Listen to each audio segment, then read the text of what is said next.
Hello student, chapter 3 electrochemistry.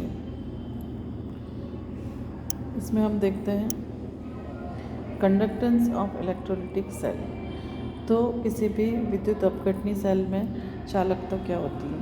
तो electrical resistance is represented by the symbol R. तो किसी भी विद्युत प्रतिरोध को हम आर के द्वारा दर्शाते हैं और उसको हम ओम के द्वारा नापते हैं। Which in terms of SI unit, SI unit में हम उसको किसके बराबर होता है? किलोग्राम पर मीटर स्क्वायर। तो ये हो गया हमारा। It can be measured with the help of stone bridge. इसको हम स्टोन ब्रिज के द्वारा नापते हैं। और उसका जो विद्युत प्रतिरोध होता है directly proportional to the its length and inversely proportional to its area. उसके एरिया के व्युत्क्रमानुपाती होता है और लंबाई के समानुपाती होता है। The constant of proportionality is called resistivity. तो जो प्रोपोर्शनल जो होता है, प्रोपोर्शनलिटी जो होती है उसको हम कहते हैं रेजिस्टिविटी यानी प्रतिरोधकता। और उसको हम स्पेसिफिक रेजिस्टेंस भी कहते हैं, विशिष्ट प्रतिरोध भी कहते हैं। ऐसा यूनिट में वो होता है ohm meter and quite often it's sub multiple. तो ये सभी का गुणांक होता है ओम सेंटीमीटर। चलिए, physically the resistivity for a substance is its resistance. तो जो रेजिस्टिविटी होती है किसी पदार्थ की वो उसका प्रतिरोध होता है। एंड 1 मीटर, 1 मीटर लंबे तार के लिए और उसके क्रॉस सेक्शन का एरिया यदि 1 मीटर स्क्वायर है तो उसको हम लिखते हैं 1 ohm meter is equal to 100 ohm centimeter. और यदि हम उसको 1 ओम सेंटीमीटर में लिखना चाहें तो वो होता है 0.01 ओम मीटर। चलिए, अब इसके साथ में इनका जो रिलेशन है वो देखते हैं हम। The inverse of resistance, resistance का जो इन्वर्स होता है वो कहलाता है चालकता, conductance. And G and we have the relation, G के साथ में उसका गिब्स ऊर्जा के साथ में उसका रिलेशन है G is equal to 1/r, L upon rho into L. तो ए है हमारा एरिया, एल है लेंथ, और उसका के कप्पा की जगह हमने कप्पा लिखा है, किसकी जगह लिखा है? 1/रो की जगह। The SI unit of conductance is siemens. तो एसआई यूनिट होता है, हमको पता है कि कंडक्टेंस का एसआई यूनिट होता है सीमेंस। और उसको हम किससे दर्शाते हैं? तो उसको हम एस के द्वारा दर्शाते हैं। And equal to the ohm -1 यानी कि ohm inverse, also known as, उसका उल्टा होता है मो। स्पेलिंग जो ओ एम है उसकी जगह हम लिखेंगे MHO। तो इसको हम मो भी लिख सकते हैं ताकि हमें इन्वर्स ना लिखना पड़े। तो इसको ओम इनवर्स को सिंबल के द्वारा भी दर्शाते हैं और मो के द्वारा भी दर्शाते हैं। The inverse of resistivity, resistivity जो है हमारी प्रतिरोधकता, उसका जो विलोम व्युत्क्रमानुपाती होता है इन्वर्स, उसको हम कहते हैं कंडक्टिविटी और उसको हम विशिष्ट चालकता भी कहते हैं। और इज रिप्रेजेंटेड बाय कप्पा, उसको हम किसके द्वारा दर्शाते हैं? कप्पा के द्वारा। The SI unit of conductivity, तो चालकता की एसआई यूनिट होती है सीमेंस पर मीटर स्क्वायर। तो ये हमें पता है। तो कप्पा को भी हम एस सेंटीमीटर इनवर्स में दर्शाते हैं। कंडक्टिविटी ऑफ ए मटेरियल, तो किसी भी पदार्थ की चालकता होती है वो होती है एस मीटर इनवर्स। और conductance when it is 1 meter long and its area of cross section is 1 meter square, यदि 1 मीटर लंबाई है और उसके क्रॉस सेक्शन का एरिया 1 मीटर स्क्वायर है तो हम उसको कैसे दर्शाते हैं? 1 S centimeter inverse is equal to 100 centimeter S centimeter inverse. अब magnitude of conductivity varies great and deal depends on the nature of the material. किसी भी पदार्थ की कंडक्टिविटी चालकता होती है वो उस धातु की प्रकृति के ऊपर निर्भर करती है। And it's also depend on temperature and pressure, साथ ही वो तापमान और दाब के ऊपर भी निर्भर करती है। अब material are classified into conductors, insulators and semiconductors. जो धातु होती है उसको हम उसकी सुचालक, कोचालक और अर्धचालक के रूप में उसको विभाजित करते हैं। मेटल्स एंड देयर एलॉयज, धातु और उसकी मिश्र धातु है। जो वेरी लार्ज कंडक्टिविटी शो करती है उसको हम कहते हैं कंडक्टर्स और चालक कहते हैं। और सर्टेन नॉन कंडक्टर्स और कुछ चालक होते हैं जैसे कि कार्बन ब्लैक, इसके साथ में हमारा ग्रेफाइट, सम ऑर्गेनिक पॉलीमर्स, कुछ कार्बनिक पॉलीमर्स होते हैं, इसको हम इलेक्ट्रॉनिकली कंडक्टिंग कहते हैं, यानी कि वो इलेक्ट्रॉनिक चीज़ों में धातु इसका विद्युत का चालन करते हैं। Substance like glass, ceramics having very low conductivity, उसमें बहुत ही कम चालकता दिखाई देती है और उसको हम क्या कहते हैं, इंसुलेटर कहते हैं, कुचालक कहते हैं। Substance like silicon, doped silicon and gallium arsenide having conductivity but conductivity between conductors and insulators.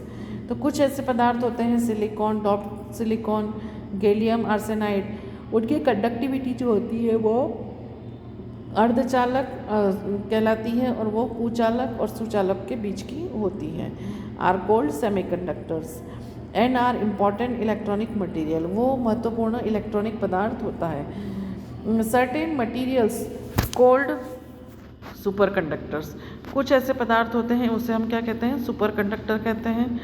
और उसका जो कंडक्टर्स होते हैं डेफिनेशन हैव ज़ीरो रेजिस्टिविटी, उसमें शून्य प्रतिरोध होता है और इनफाइनाइट कंडक्टिविटी होती है, उसमें अनंत चालकता होती है। Earlier only metal and their alloys have very low temperature like 0 to 15 Kelvin were known to behave as a superconductors. तो कुछ धातु और उसकी मिश्र धातु होती है वो बहुत ही कम ताप जैसे कि 0 से 15 केल्विन के बीच में सुपर कंडक्टिविटी शो करती है, अति चालकता दर्शाती है। बट अभी के समय में number of ceramic materials and mixed oxide, तो अभी के समय में मिक्स्ड ऑक्साइड जो होते हैं और सिरामिक मटेरियल होता है वो known as a super conductivity at temperature as high as 150 kelvin. वो कब सुपर कंडक्टर बनते हैं, 150 केल्विन के ऊपर। Electrical conductance through metals is called metallic और electronic conductance and is due to the movement of electron. तो कई electrical पदार्थ में जो चालकता होती है वो किसके कारण होती है धातुओं में, तो वो होती है इलेक्ट्रॉनों की गति के कारण। And the electronic conductance depends on, और जो ये इलेक्ट्रॉनिक जो चालकता होती है वो किसके ऊपर निर्भर करती है, the nature and structure of the metal, वो धातु की संरचना और उसकी प्रकृति पर निर्भर करती है। The number of valence electrons, यानी कि संयोजी इलेक्ट्रॉनों की संख्या प्रत्येक परमाणु में संयोजी इलेक्ट्रॉनों की संख्या पर निर्भर करती है, साथ ही टेम्परेचर पर निर्भर करती है। It decrease with increase of temperature, यदि ताप बढ़ाते हैं तो चालकता कम होती है। As the electrons enter at one end and go out through the other end, तो इलेक्ट्रॉन्स जो होते हैं वो एक जगह से प्रवेश करते हैं और दूसरी जगह से बाहर होते हैं। The composition of the metallic conductors remains unchange, तो ऐसे में जो धात्विक चालकता होती है उसका जो कंपोजिशन होता है, संगठन होता है, वो परिवर्तित नहीं होता है। The mechanism of conductance through semiconductors is more complex, तो यहाँ पे जो सेमीकंडक्टर्स होते हैं उनका जो मैकेनिज्म होता है चालकता का वो बहुत ही कॉम्प्लिकेटेड होता है। Pure water has small amount of hydrogen and hydroxyl ion, अब जो हमारा प्योर वाटर होता है उसमें H+ आयन होता है और OH- आयन होता है, यानी कि हाइड्रोजन एंड हाइड्रोक्सिल आयन होते हैं। तो which land it very low conductivity, तो वो क्या दर्शाते हैं, बहुत ही कम चालकता दर्शाते हैं। वो होती है 3.5 × 10⁴ सेकंड पर meter. When electrolyte are dissolve in water, यदि हम किसी इलेक्ट्रोलाइट विद्युत अपघटनी को पानी में मिलाते हैं, they furnish their own ions in the solution, hence it conductivity also increase, तो वो अपने आयनों में तुरंत परिवर्तित हो जाते हैं और चालकता को बढ़ा देते हैं। The conductance of electricity bye ions present in the solution is called electrolytic और आयनिक कंडक्टेंस। तो जो कंडक्टर होते हैं, कंडक्टेंस यानी कि चालकता होती है, विद्युत चालकता किसके कारण होती है? आयनों के उपस्थित होने के कारण होती है, और उसको हम क्या कहते हैं? इलेक्ट्रोलिटिक यानी विद्युत अपघटनी या आयनिक चालकता कहते हैं। द कंडक्टिविटी ऑफ इलेक्ट्रोलिटिक यानी कि आयोनिक सॉल्यूशन के ऊपर भी निर्भर करती है। The nature of the electrolyte added, तो आप किसके ऊपर निर्भर करती है? तो जो इलेक्ट्रोलाइट आप मिलाते हैं उसके ऊपर निर्भर करती है। और दूसरा size of the ions produced and their solvation, तो यहाँ पे जो आयन होते हैं जो प्रोड्यूस होते हैं उनके आकार और सॉल्यूशन के ऊपर निर्भर करती हैं। The structure the nature of the solvent and it's viscosity, दूसरा होता है कि जो हमने सॉल्वेंट लिया है उसकी प्रकृति क्या है और उसकी विस्कोसिटी यानी श्यानता क्या है। साथ ही कॉन्सेंट्रेशन ऑफ द इलेक्ट्रोलाइट, तो इलेक्ट्रोलाइट आपने कितनी मात्रा में मिलाया है, इलेक्ट्रोलाइट की सांद्रता क्या है। टेम्परेचर, तो यदि तापमान ऐसी स्थिति में हम बढ़ा देते हैं तो increase with the increase of temperature, तो तापमान बढ़ाने पर हमारी चालकता बढ़ जाती है।